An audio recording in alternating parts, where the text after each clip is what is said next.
Hey, my name is April. I'm 25 years old, and no, I've never had a boyfriend. I've never even kissed anyone because I'm so ugly. I carefully hide my ugliness under my hair. But recently, I learned I had an admirer, but he was a pervert. Maybe something worse. Have you ever been stalked? Do you want to know what it's like? Then watch my story. Since birth, I wasn't like other people. Firstly, my dad passed away before I was born. He was a soldier, and when my mother found out she was pregnant, he had already left for service. My dad and I have never even met each other. I only have a photo of him, but it's a good thing that my dad never saw me. He would never have wanted a daughter like me, because I think I'm a real monster. Even the doctors were shocked when I was born. My mum was even offered to abandon me. The doctors painted a picture of the life she would have. Expensive treatment, upset people, and lots of problems in the future. A life worse than that of a prisoner. Not a blessing, but a life sentence. But my mother didn't listen to the doctors, and soon regretted it.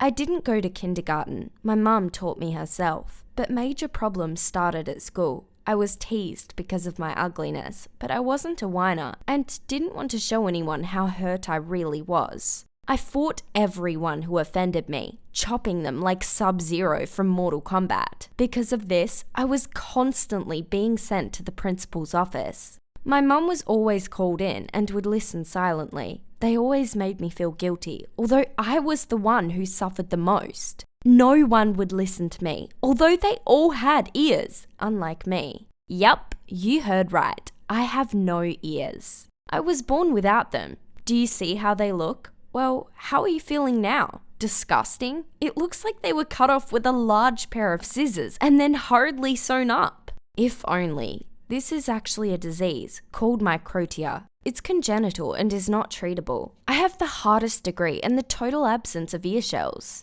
But oddly enough, I can hear everything well, especially other people's insults. And I heard a lot of them. Boys, especially, like to come up with my nicknames, Stumphead or Pangirl. As you can imagine, a girl like that has never been looked at. I had never been on a date or kissed, not even a single Valentine's card, in 25 years. Although I have a beautiful figure, as I play a lot of sports, guys even whistle me when I pass them from behind. I look pretty good. But when I turn, all the guys scatter. No one wants to be with an ugly girl like me. I understand them. I can't look at myself without crying. But once, I had a secret admirer. This is a very strange story, and even now, I shake when I think about it. Due to my appearance, I couldn't get a job for a long time. I was offered to collect envelopes or receive calls, but at home, away from other people. I didn't want to be a hermit sitting alone. But I'd always dreamed of working amongst other people, chatting, and maybe even falling in love someday.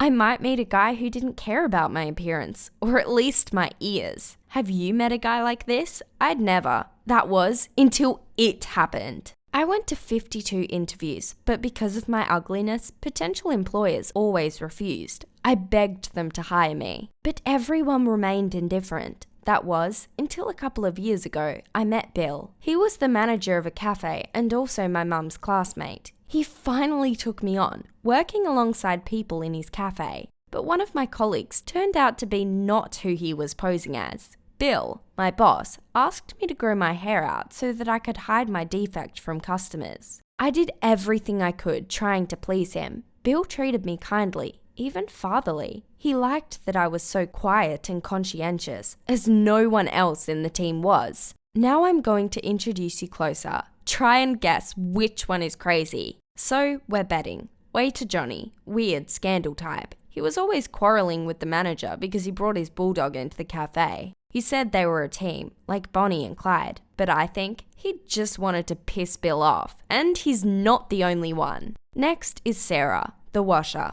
Sarah would never wash the lipstick off our glasses. Visitors were constantly displeased and made scandals. Bill had to deal with it personally, leading to regular arguments between them that could last up to 2 hours. But the strangest was Shelley, the accountant. Every day she would come in and begin to cry over her desk. She would raise her hands to the sky and would read prayers aloud. The papers are wrong. The dust is wrong. The stain is on the table. Crazy, right? She had a crazy son too, Clive. He would come into work with his mum and just growl. Even Bill was a little afraid of this pair, but I was quiet, and that was soon taken advantage of. I didn't have many friends in the cafe, but I had someone to talk to. I suffered in silence because I had a dream. I was hoping that someday medicine would move forward so doctors could make me new ears. I was saving money and asking Bill for extra work. I wanted to collect $20,000 and the director made advances. I often stayed at the cafe in the evenings. I did all the cooking for tomorrow, and one day, something happened.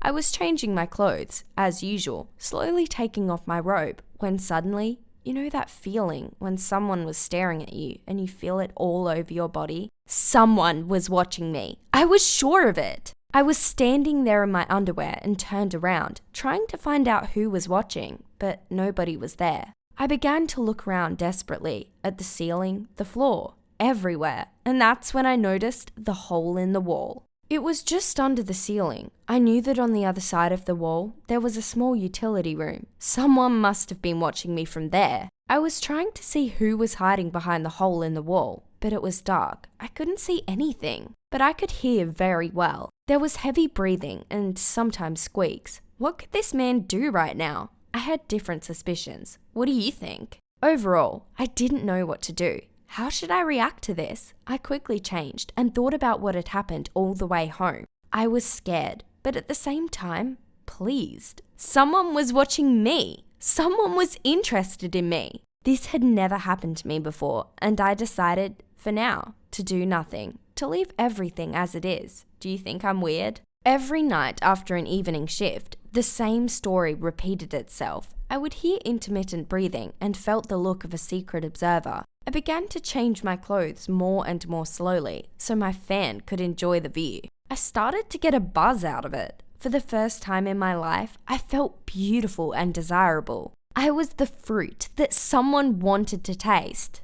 I started to dance whilst changing, stripping my clothes off slower and slower. The breathing behind the hole in the wall grew heavier. My fan clearly liked it. But who was this man? The waiter? Chef's assistant? One of the delivery guys? The chef? Every night, I imagined him coming out of hiding, and my show goes on with him. On the one hand, I really wanted to, and on the other, I was afraid. In my dreams, it was a young and hot guy. I was so looking forward to finally meeting and telling each other what we had felt for so long. How stupid I was. I've decided I'm going to provoke him, to stir him up and summon him from the shelter.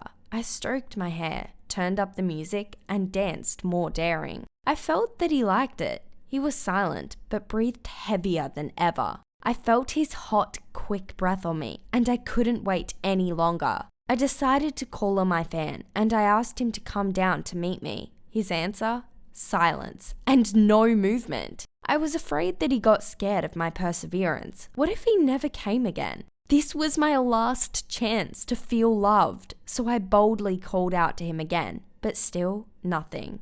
He was silent, and even his breathing had stopped. It was all too much. I couldn't stand it. So I rushed into the utility room. I remember every step in that little black room. I thought I'd see my love there, but only bitter disappointment awaited me. I opened the door and turned on the light. Near the hole in the wall, I finally saw him, Johnny's bulldog. Can you imagine? The dog had been watching me the entire time. It was his breathing I was hearing, which I mistook as a guy's passionate breathing. I felt like an absolute idiot. I had never felt such crushing disappointment in my life before, and I hated myself for being so stupid. How could I think that anyone could like someone ugly like me? It turned out that Johnny, the weird waiter, secretly locked his dog in the utility room for the night and went out to parties with his friends. I hated him. It's a good thing that dogs don't know how to speak. Imagine my embarrassment. I decided to take revenge on Johnny for the humiliation he had put me through.